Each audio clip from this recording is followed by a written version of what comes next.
वो जो हम सबको प्यार करता और बरकत बख्शता है, और खुदा का शुक्र करते हैं आज की ख़ास बरकत के लिए कि खुदा हमें चर्च में लाया ताकि मैं खुदा का कलाम आप लोगों के साथ शेयर कर सकूं।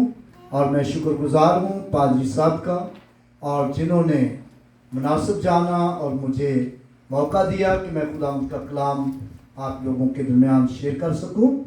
और आज का कलाम तो मैं जो लाया था वो कुछ और था, लेकिन खुदा ने अभी अभी मुझे मैसेज दिया है और मैं उम्मीद करता हूं कि आपको बरकत मिलेगी।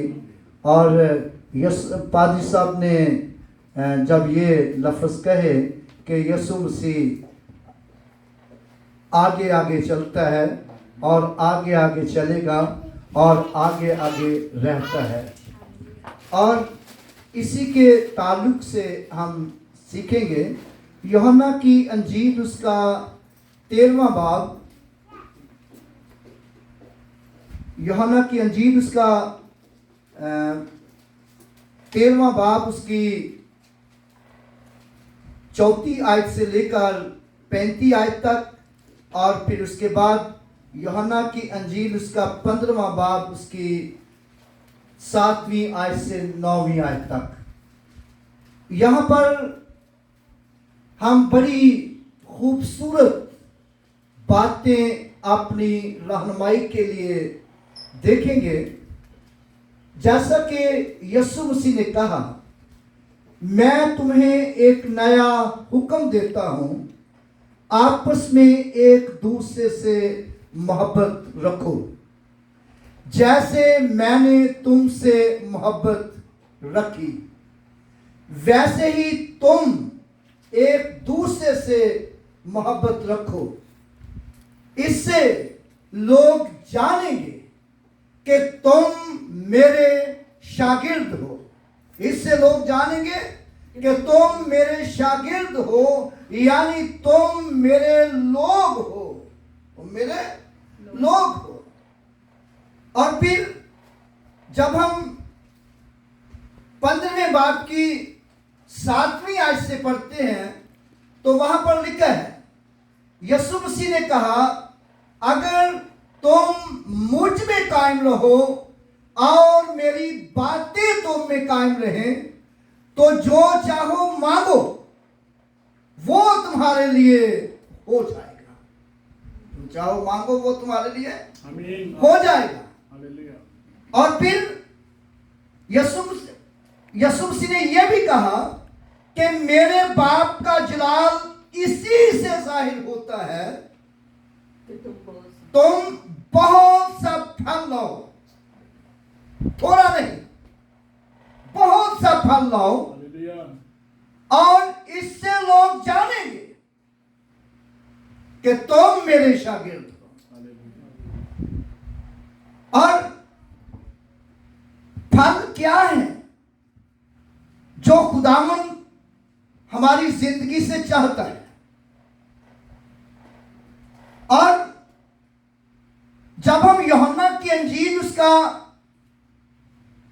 15वां बाब उसकी 16वीं आयत पढ़ते हैं तो यीशु मसीह ने यह भी कहा, तुमने मुझे नहीं चुना बल्कि मैंने तुमको चुन लिया और तुमको मुकर्रर किया, जाकर फल लाओ और तुम्हारा फल कायम रहे और वो खत्म ना हो, वो गले सड़े नहीं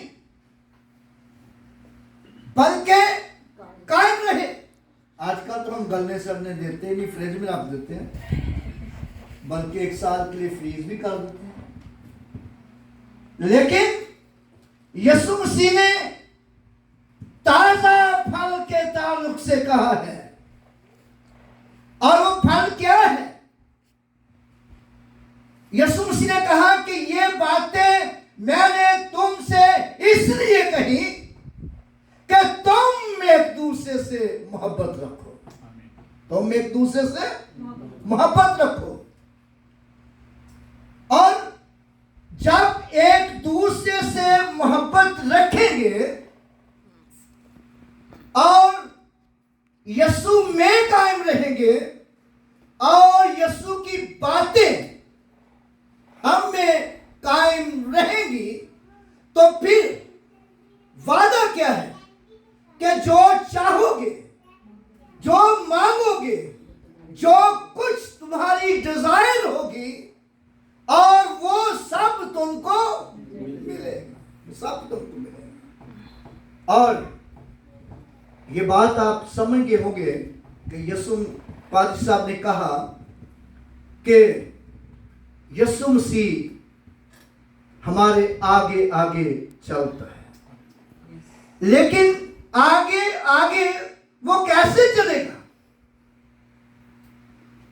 जब हम उसके साथ होंगे, जब हम उसके साथ होंगे और जब हम उसके हुक्मों पर अमल करने वाले होंगे। जैसा कि यीशु मसीह ने कहा, तुम मुझ में कायम रहो। हम यीशु में जब कायम रहेंगे तब वो हमारे आगे आगे चलेगा। अगर हम यीशु में कायम नहीं तो फिर वो हमारे आगे आगे नहीं चलेगा। अगर यीशु की बातें हमारी जिंदगी में कायम नहीं तो वो हमारे आगे आगे नहीं चलेगा। बेशक हम कितना भी यीशु यीशु करते रहे, लेकिन आपको पता है, जब हम लूका की अंजील उसका 6 बाब और उसकी 46वीं आयत पढ़ते हैं, लूक चैप्टर 6 वर्स 46, वहां पर लिखा है, जब तुम मेरे कहने पर अमल नहीं करते, जब तुम मेरे कहने पर अमल नहीं करते तो मुझे क्यों खुदावंद खुदावंद कहते हो? मेरा तुम्हारा ताल्लुक क्या है? मेरा तुम्हारा रिश्ता क्या है? जब तुम मुझे मेरे कहने पर अमल नहीं करते। मत्ती की अंजील में यह भी बताती है कि उस वक्त बतेरे लोग कहेंगे, क्या खुदावंद, हमने तेरे नाम से बदरूहें निकाली, तेरे नाम से मौजज़े किए और हमने तेरे नाम से बड़े बड़े काम किए हैं, और मैं साफ कह दूंगा कि मेरी कभी तुमसे वाकियत। यानी कि यीशु मसीह हमारे आगे आगे कैसे चलेगा? यीशु मसीह हमारे आगे आगे कैसे रहेगा? कैसे वो हमारी डिजायर को पूरा करेगा? जब हम उसमें कायम रहेंगे और उसके कलाम में कायम रहेंगे, उसके कलाम में कायम रहेंगे। और फिर जब हम गलतियों के खत का मुताला करते हैं, गलतियों उसका 2 बाब और उसकी 19वीं आयत से 21वीं आयत तक पौलुस रसूल इन बातों का बड़ा गहरा तज़किरा करता है, बड़ी गहरी प्रीचिंग देता है, बड़ी गहरी टीचिंग देता है। और लिखा है, मैं शरीयत के एतबार से मर गया, शरीयत के सबब से मर गया, अब खुदावंद के सबब से जिंदा हूं। किसके सबब से जिंदा हूं? खुदा के सबब से जिंदा हूं। शरीयत के एतबार से नहीं, बल्कि किसके एतबार से? खुदावंद के एतबार से, खुदा के एतबार से जिंदा हूं। और फिर दूसरी बात वो कहते हैं, मैं मसीह के साथ मसलूब हुआ हूं। मैं मसीह के साथ क्या हुआ हूं? मसलूब हुआ हूं। अब मैं जिंदा ना रहा, बल्कि मसीह मुझ में जिंदा है। यानी कि उसने अपने आप को जिस्मानी तौर पर कहा है कि मैं जिस्मानी तौर तौर पर मुर्दा हूं, लेकिन मसीह मुझ में जिंदा है। और लेकिन हम रूहानी हैं फिर भी जिंदा है, और जिस्मानी हैं फिर भी जिंदा है। क्योंकि इसलिए कि हम डामाडोल रहते हैं, दो ख्यालों में रहते हैं, और हमारी सोच खुदावंद के साथ नहीं मिलती। लेकिन यीशु मसीह ने कहा, अगर तुम मुझ में कायम रहो और मेरी बातें तुम में कायम रहें, तो फिर जो चाहो मांगो। जो चाहो, ये नहीं कि रुपया पैसे ही हमें घर मांगे, यानी कि जो कुछ भी आप खुदा से मांगे और वो मिले। जो कुछ आप करना चाहेंगे वो तुम्हारे लिए हो जाएगा। जो कुछ करना चाहेंगे वो तुम्हारे लिए हो जाएंगे। जैसा कि मरकस की अंजील में ये लिखा है कि मैं तुमसे सच कहता हूं, जो कुछ तुम दुआ में मांगते हो यकीन करो कि वो तुमको मिल गया और वो मिल जाएगा। और पौलुस रसूल कहते हैं, अब मैं जिंदा न रहा बल्कि मसीह मुझ में जिंदा है। अब जो मैं जिस्म में जिंदगी गुजारता हूं, कैसे जिंदगी गुजारता, क्या लिखा है? अब जो मैं जिस्म में जिंदगी गुजारता हूं, तो खुदा के बेटे पर ईमान लाने से जिंदगी गुजारता हूं। कैसी जिंदगी गुजार रहे हैं जिस्म में? वो जिस्म में कैसी जिंदगी गुजार रहे हैं? खुदा के बेटे यीशु पर ईमान लाने से जिंदगी गुजार रहा है।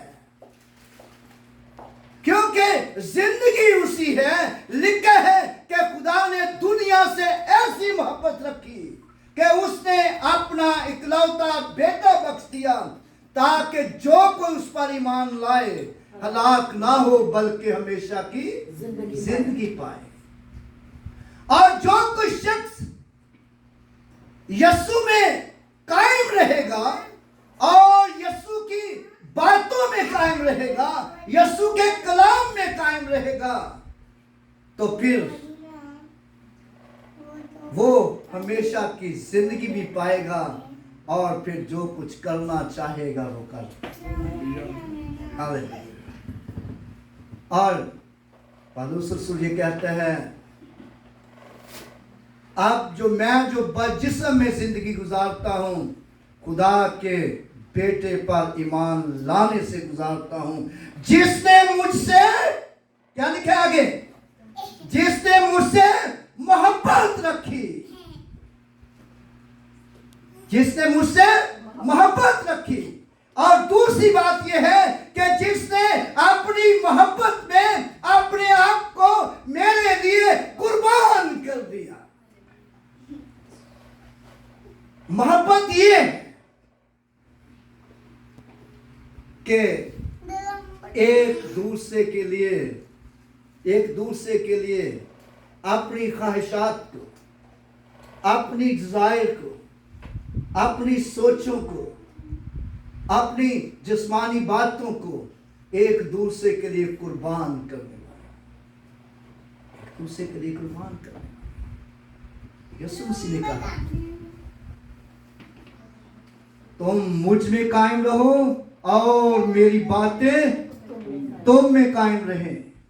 तो जब हम उस यीशु में कायम रहेंगे और यीशु की बातें हम में कायम रहेंगी, और ना सिर्फ जो कुछ हम मांगेंगे वो मिलेगा, बल्कि वो अपनी मोहब्बत में मसरूर होकर कहेगा कि तुम जैसा तो कोई है ही नहीं।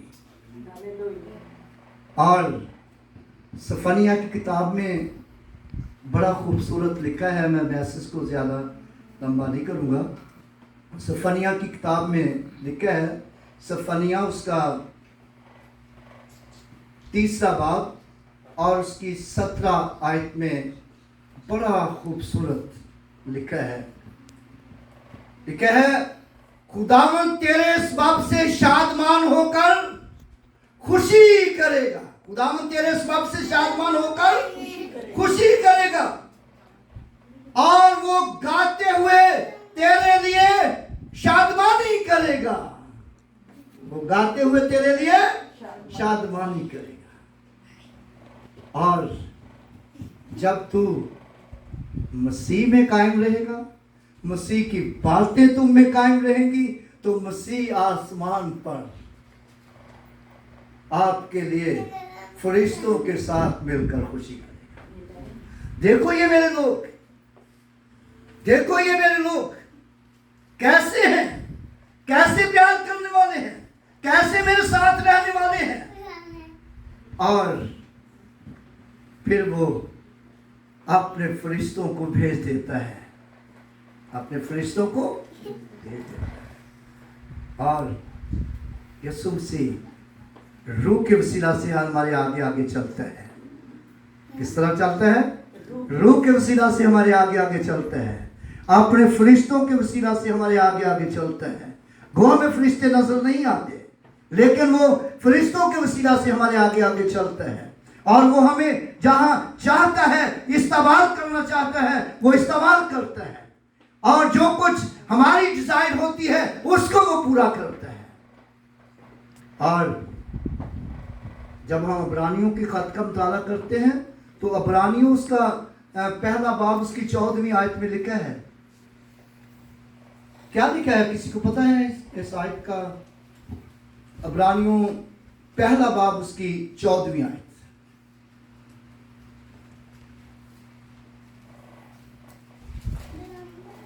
पढ़ दे एक आयत जरा ये।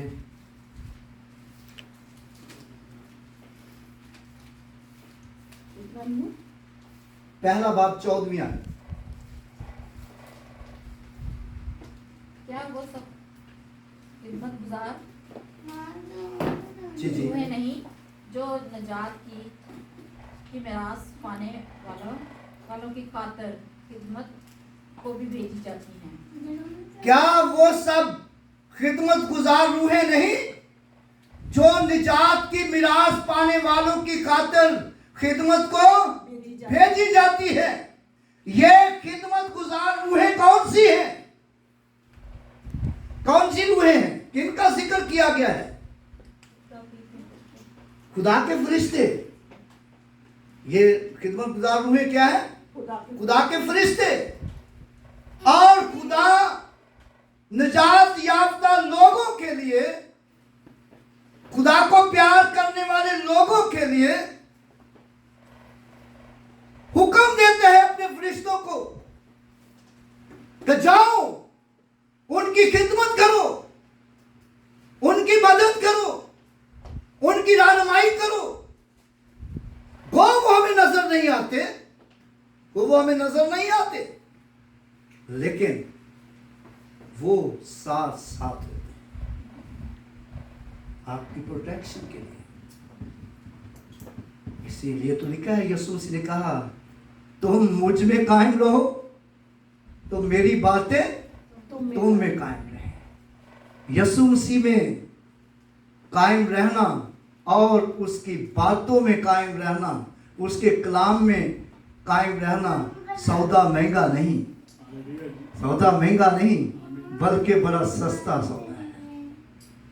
और जिस शख्स की फरिश्ते मदद करें उसकी कम वैल्यू है।